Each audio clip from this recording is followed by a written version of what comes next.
Hi friends, MRR study studio ಚಾನಲ್ಗೆ ತಮಗೆಲ್ಲರಿಗೂ ಸ್ವಾಗತಿಸುತ್ತಾ ನಾನು ಇವತ್ತಿನ ತರಗತಿಯಲ್ಲಿ 6ನೇ ತರಗತಿಯ ಭಾಗ 1ನಲ್ಲಿ ಬರುವಂಥ ಸೈನ್ಸ್ ವಿಭಾಗದ 2ನೇ ಪಾಠವಾದಂಥ ನಿನ್ನೆ ಒಂದು ಪಾಠದ ಬಗ್ಗೆ ಸಾರಾಂಶ ಮತ್ತು ಅದರ ಹಿಂದಿರುವ ಅಭ್ಯಾಸದ ಪ್ರಶ್ನೆಗಳ ಬಗ್ಗೆ ಹೇಳಿದ್ದೀನಿ. ಇವತ್ತು ಅದರ ಮುಂದುವರೆದ ಭಾಗವಂತ ಅಂದರೆ 2ನೇ ಅಧ್ಯಾಯವಾದಂತಹ ಪದಾರ್ಥಗಳನ್ನು ಗುಂಪುಗಳಾಗಿ ವರ್ಗೀಕರಿಸುವುದು ಹೇಗೆ ಎಂಬ ಈ ಒಂದು ಪಾಠದ ಮೇಲೆ ಏನು ಮಾಡೋಣ, ಅದರ ಸಾರಾಂಶ ಮತ್ತು ಅದರ ಹಿಂದಿರುವ ಪ್ರಶ್ನೋತ್ತರಗಳ ಬಗ್ಗೆ ತಿಳಿದುಕೊಳ್ಳೋಣ.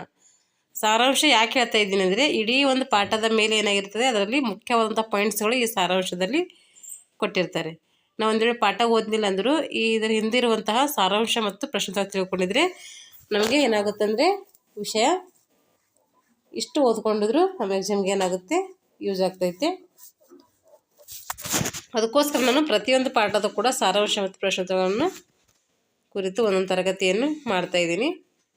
ಯಾರೆಲ್ಲ ನಮ್ಮ ಚಾನಲ್ ಸಬ್ಸ್ಕ್ರೈಬ್ ಮಾಡ್ಕೊಂಡಿರುವ ದಯವಿಟ್ಟು ಚಾನಲನ್ನು ಸಬ್ಸ್ಕ್ರೈಬ್ ಮಾಡಿಕೊಂಡು ವಿಡಿಯೋಗಳನ್ನು ವೀಕ್ಷಿಸಿ ಅಂತ ಹೇಳ್ತಾ ಇವತ್ತಿನ ತರಗತಿಯನ್ನು ಪ್ರಾರಂಭಿಸ್ತಾ ಇದ್ದೀನಿ. ನಮ್ಮ ಸುತ್ತಲಿರುವ ವಸ್ತುಗಳು ಹಲವಾರು ರೀತಿಯ ಪದಾರ್ಥಗಳಿಂದ ಮಾಡಲ್ಪಟ್ಟಿದೆ. ನಮ್ಮ ಸುತ್ತಲಿ ಏನು ವಸ್ತುಗಳಿದಾವಲ್ಲ, ಹಲವಾರು ವಸ್ತುಗಳಿದಾವಲ್ಲ, ಅದು ಸಜೀವಿ ವಸ್ತುಗಳಾಗಿರ್ಬೋದು ಅಥವಾ ನಿರ್ಜೀವ ವಸ್ತುಗಳಾಗಿರ್ಬೋದು, ಆ ಎಲ್ಲ ಸುತ್ತಮುತ್ತಲಿನ ವಸ್ತುಗಳು ಏನಾಗಿದ್ದಾವೆ, ವಿವಿಧ ರೀತಿಯ ಪದಾರ್ಥಗಳಿಂದ ಮಾಡಲ್ಪಟ್ಟಿವೆ.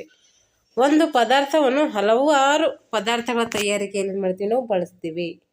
ಉದಾಹರಣೆಗೆ ಒಂದು ಚಪಾತಿ ಮಾಡಬೇಕಾದ್ರೆ ಅಥವಾ ರೊಟ್ಟಿ ಮಾಡಬೇಕಾದ್ರೆ ಅಥವಾ ಅನ್ನ ಮಾಡಬೇಕಾದ್ರೆ ಅದರಲ್ಲಿ ಏನಿರ್ತವೆ, ಹಲವಾರು ಪದಾರ್ಥಗಳು ಸೇರಿಕೊಂಡು ಒಂದು ಪದಾರ್ಥ ರೆಡಿ ಆಗ್ತೈತೆ.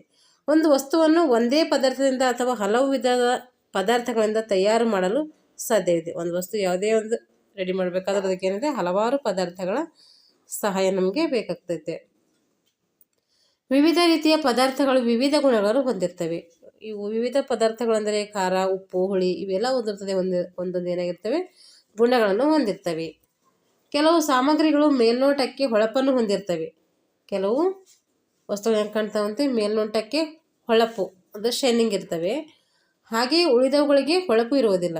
ಒಂದಕ್ಕೂ ಸ್ವಲ್ಪ ಹೊಳಪಿದ್ದಿನ ಪದಾರ್ಥ ಇರ್ತವೆ, ಇನ್ನು ಸ್ವಲ್ಪಕ್ಕೆ ಹೊಳಪೇ ಇರೋದಿಲ್ಲ. ಕೆಲವು ಒರಟಾಗಿಯೂ ಮತ್ತು ಕೆಲವು ನಯವಾಗಿಯೂ ಇರ್ತವೆ. ಕೆಲವು ಏನಾಗಿರ್ತವೆ, ಒರಟಾಗಿರ್ತವೆ ಅಂದರೆ ಹಾರ್ಡ್ ಆಗಿರ್ತವೆ. ಇನ್ನು ಕೆಲವು ಸೂಕ್ಷ್ಮವಾಗಿ ಅಂದರೆ ನಯವಾಗಿರ್ತವೆ. ಹಾಗೆಯೇ ಕೆಲವು ಪದಾರ್ಥಗಳನ್ನಿರ್ತವೆ ಇನ್ನು ಕಠಿಣವಾಗಿಯೂ ಇರ್ತವೆ. ಇನ್ನು ಕೆಲವು ಪದಾರ್ಥಗಳು ಮೃದುವಾಗಿ ಇರ್ತವೆ. ಹೀಗೆ ಪದಾರ್ಥಗಳನ್ನಿರ್ತದೆ ವೈವಿಧ್ಯಮಯತೆ ಕಂಡು ಬರ್ತೈತೆ. ಕೆಲವು ಪದಾರ್ಥಗಳು ನೀರಿನಲ್ಲಿ ಕರಗಿದರೆ ಇನ್ನು ಕೆಲವು ಪದಾರ್ಥಗಳು ನೀರಿನಲ್ಲಿ ಕರಗುವುದಿಲ್ಲ. ನೀರಿನಲ್ಲಿ ಪದಾರ್ಥಗಳು ಏನು ಮಾಡ್ತವೆ, ನೀರಿಗೆ ಹಾಕಿದಾಗ ಕೆಲವು ಪದಾರ್ಥಗಳು ಕರಗ್ತವೆ, ಇನ್ನು ಕೆಲವು ಪದಾರ್ಥಗಳು ಕರಗೋದಿಲ್ಲ. ಉದಾಹರಣೆಗೆ ಈಗ ಸಕ್ಕರೆ, ಉಪ್ಪು ಇದೆಲ್ಲ ಹಾಕೋದ್ರಿಂದ ನೀರಿನಲ್ಲಿ ಕರಗುತ್ತೆ. ಬೇರೆ ಗಟ್ಟಿರುವಂಥ ಪದಾರ್ಥಗಳು ಅಂದರೆ ಈಗ ತರಕಾರಿಗಳಾಗಿರ್ಬೋದು, ಆಲೂಗಡ್ಡೆ, ಗೆಣಸು ಇಂಥವೆಲ್ಲ ಹಾಕಿದ್ರೆ ನೀರಿನಲ್ಲಿ ಕರಗೋದಿಲ್ಲ. ಅಥವಾ ಕಲ್ಲಾಗಿರ್ಬೋದು, ಇಂಥ ಪದಾರ್ಥ ಏನಾದರೂ ನೀರಿನಲ್ಲಿ ಕರಗೋದಿಲ್ಲ. ಯಾವ ಕರಗ್ತಾವೋ ಅವಕ್ಕೇನಂತೀವಿ ನಾವು, ನೀರಲ್ಲಿ ಕರಗುವ ವಸ್ತುಗಳಂತೀವಿ. ಕರಗದೇ ಇರೋದಕ್ಕೆ ಕರಗಲ್ಲ ಅಂತೇಳಿ ನಾವು ಹೇಳ್ತೀವಿ. ಗಾಜಿನಂಥ ಕೆಲವು ಪದಾರ್ಥಗಳು ಪಾರದರ್ಶಕವಾಗಿವೆ. ಪಾರದರ್ಶಕ ಅಂದರೆ ನಾವು ನೋಡ್ಬೋದು ಅದರ ಸಹಾಯದಿಂದ. ಅವಕ್ಕೇನಂತೀವಿ ನಾವು ಪಾರದರ್ಶಕ ಅಂತೇಳಿ ಕರಿತೀವಿ.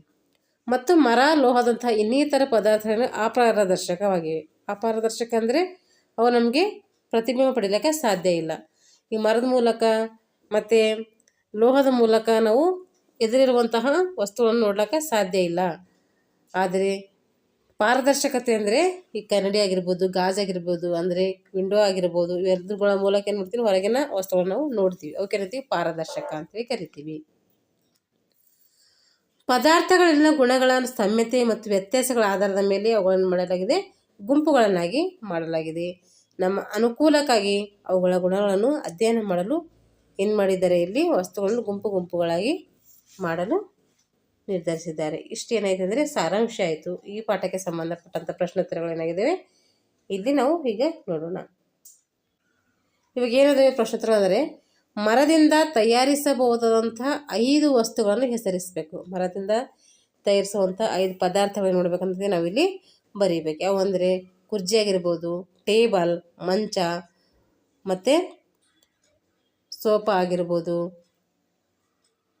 ಮತ್ತೇನು ಬೇರೆ ಬೇರೆ ಬೇರೆ ಏನು ಮಾಡ್ತೀವಿ ನಾವು, ಅಂದರೆ ತಟ್ಟೆ ಆಗಿರ್ಬೋದು, ಬೇಂಚ್ ಆಗಿರ್ಬೋದು, ಹೀಗೆ ಬೇರೆ ಬೇರೆ ಪದಾರ್ಥ ಏನು ಮಾಡ್ತೀವಿ ಮರದಿಂದ ನಾವು ಮಾಡ್ತೀವಿ. ಇಲ್ಲಿ 5 ಬರೆದರೆ ಸಾಕು.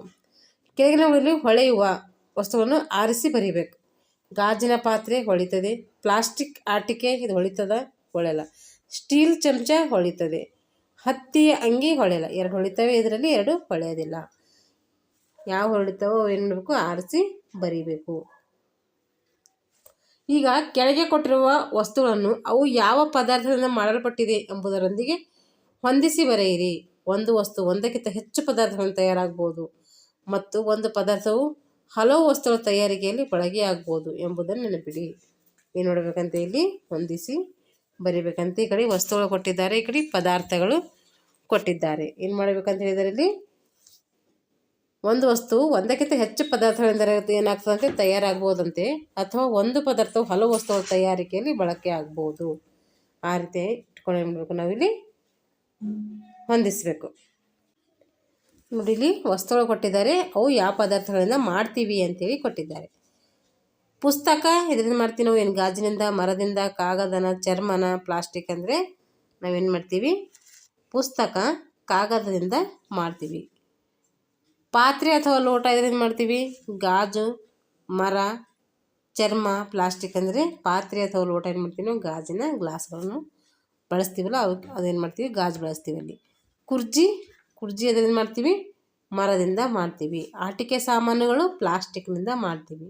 ಶೂಗಳು ಚರ್ಮ, ಯಾವುದೇ ಪ್ರಾಣಿಯ ಚರ್ಮದಿಂದ ಏನು ಮಾಡ್ತೀವಿ ನಾವು ಶೂಗಳನ್ನು ಮಾಡ್ತೀವಿ. ಹೀಗೆ ಏನು ಮಾಡಲಾಯ್ತು ಹೊಂದಿಸಿ ಬರೆಯಲಾಯಿತು. ಈ ಕೆಳಗಿನ ಹೇಳಿಕೆಗಳು ಸರಿ ಅಥವಾ ತಪ್ಪು ಅಂತೇಳಿ ಗುರುತಿಸಬೇಕು. ಕಲ್ಲು ಪಾರದರ್ಶಕ ಆದರೆ ಗಾಜು ಅಪಾರದರ್ಶಕ ಅಂತೆ. ಸರಿನಾ ತಪ್ಪ ಇದು? ಇದು ತಪ್ಪು. ಏಕೆಂದರೆ ಇಲ್ಲೇನಾಗುತ್ತೆ, ಕಲ್ಲು ಕಾಣೋದಿಲ್ಲ, ಕಲ್ಲಿನ ಮೂಲಕ ನಾವು ಇನ್ನೊಂದು ಹೊರಗಡೆ ಇರುವಂಥ ಪದಾರ್ಥ ನೋಡೋಕ್ಕಾಗಲ್ಲ, ವಸ್ತು ನೋಡೋಕ್ಕಾಗಲ್ಲ. ಅದಕ್ಕೋಸ್ಕರ ಕಲ್ಲು ಏನು ಒಂದು ಅಪಾರದರ್ಶಕ, ಆದರೆ ಗಾಜು ಪಾರದರ್ಶಕ. ನಾವು ಗಾಜಿನ ಮೂಲಕ ಎದುರುಗಡೆ ಇರುವಂಥ ವಸ್ತುವನ್ನು ನೋಡ್ಬೋದು. ನೋಟು ಪುಸ್ತಕಕ್ಕೆ ಹೊಳಪಿದೆ, ಆದರೆ ಅಳಿಸುವ ರಬ್ಬರಿಗೆ ಹೊಳಪಿಲ್ಲ. ಸರಿನಾ? ನೋಟ್ ಪುಸ್ತಕಕ್ಕೆ ಏನಿದಂತೆ ಹೊಳಪಿದೆ ಅಂತೆ, ಅಳಿಸುವ ರಬ್ಬರಿಗೆ ಏನಿದಂತೆ ಹೊಳಪಿಲ್ಲಂತೆ.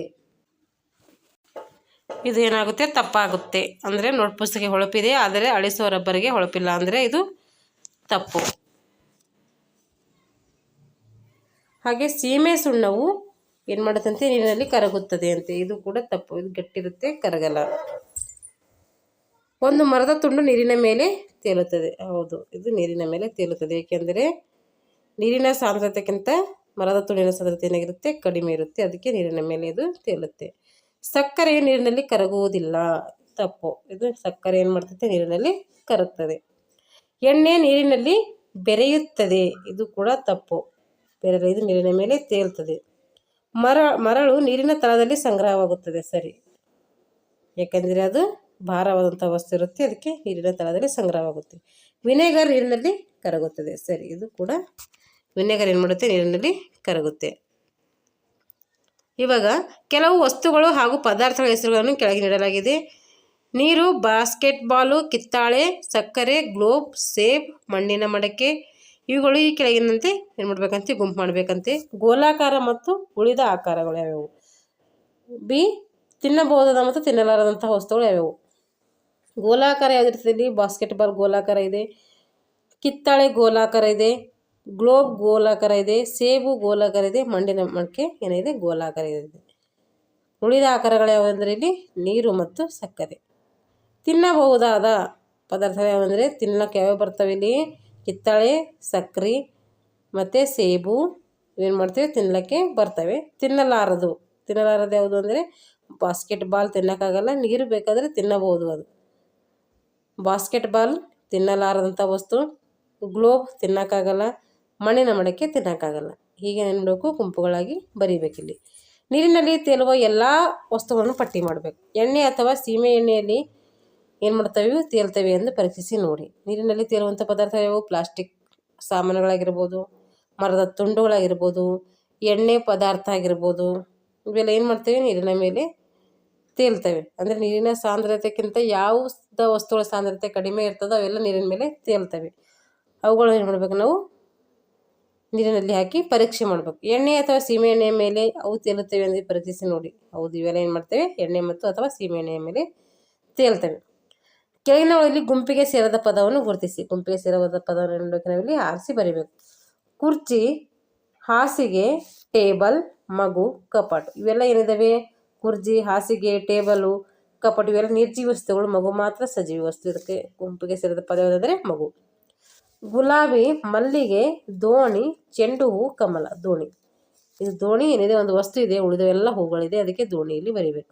ಅಲ್ಯೂಮಿನಿಯಂ, ಕಬ್ಬಿಣ, ತಾಮ್ರ, ಬೆಳ್ಳಿ, ಮರಳು ಇವೆಲ್ಲ ಏನಿದಾವೆ ಲೋಹಗಳಿದ್ದಾವೆ. ಇದು ಒಂದು ಅಲೋಹ ಇದೆ, ಅದಕ್ಕೆ ಮರಳಿನ ಮೂಲಕ ಆರಿಸಿ ಬರೀಬೇಕು. ಸಕ್ಕರೆ, ಉಪ್ಪು, ಮರಳು, ತಾಮ್ರದ ಸಲ್ಫೇಟ್ ಇದು ಏನಿದೆ, ಇದು ಒಂದು ಲೋಹ ಇದೆ, ಉಳಿದವೆಲ್ಲ ಲವಣಗಳಿದ್ದಾವೆ, ಅದಕ್ಕೆ ಏನು ಮಾಡಲ್ಲ, ಇದು ಸಪ್ರೇಟಾಗಿ ಹಾಕಬೇಕಿದು. ಏನಾಯ್ತು, ಇವೆಲ್ಲ ಗುಂಪಿಗೆ ಸೇರಿದ ಪದಗಳಾದವು. ಇಷ್ಟೇನಾಯ್ತಂದರೆ ಇಲ್ಲಿಗೆ ಪದಾರ್ಥಗಳನ್ನು ಯಾವ ರೀತಿ ಗುಂಪುಗಳಿಗೆ ಬೇರ್ಪಡಿಸ್ತೀವಿ ಅಂಥೇಳಿ ನಾವು ನೋಡಿದ್ದೀವಿ. ಅದಕ್ಕೆ ಸಂಬಂಧಪಟ್ಟಂಥ ಸಾರಾಂಶ ಮತ್ತು ಪ್ರಶ್ನೆಗಳ ಬಗ್ಗೆ ತಿಳ್ಕೊಂಡಿದ್ದೀವಿ. ಇಲ್ಲಿಗೆ ಏನು ಮಾಡೋಣ ಅಂದರೆ ಈ ಒಂದು ತರಗತಿಯನ್ನು ಮುಗಿಸೋಣ. ಯಾರೆಲ್ಲ ನಮ್ಮ ಚಾನಲನ್ನು ಸಬ್ಸ್ಕ್ರೈಬ್ ಮಾಡ್ಕೊಂಡಿಲ್ವೋ ದಯವಿಟ್ಟು ಸಬ್ಸ್ಕ್ರೈಬ್ ಮಾಡಿಕೊಂಡು ವಿಡಿಯೋಗಳನ್ನು ವೀಕ್ಷಿಸಿ ಅಂತ ಹೇಳ್ತಾ ಇಲ್ಲಿಗೆ ಏನು ಮಾಡ್ತಾಯಿದ್ದೀನಿ, ತರಗತಿಯನ್ನು ಮುಗಿಸ್ತಾ ಇದ್ದೀನಿ. Thanks for watching all.